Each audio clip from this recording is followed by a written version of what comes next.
we're coming at this from the perspective of how brilliant trans people can be in positions of leadership. Obviously, anyone can be a good leader, sure. but there is something unique about the experience of trans people that puts them with a different sort of frame of mind when they approach leadership often. Right. Obviously, hashtag not all trans people. But Sure. when it comes to developing this sort of understanding of equity, or I mean, a lot of the cases it's kind of out of necessity, but the way that it then shapes how someone approaches leadership is a really cool thing. And I was wondering if you could discuss that. Yeah, absolutely. So it's in my observation, so it's not like we have tons of data on this, although there are pockets here and there. So I always want to preface what place I'm providing this information from.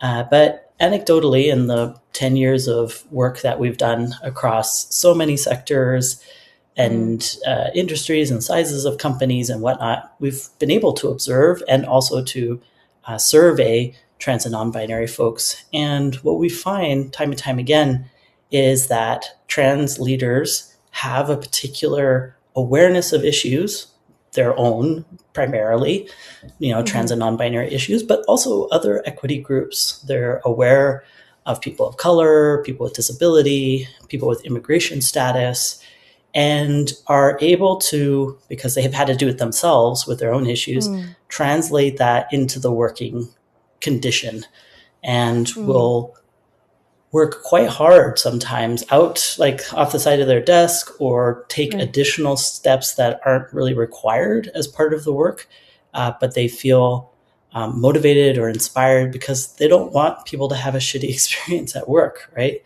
And so it's really quite simple.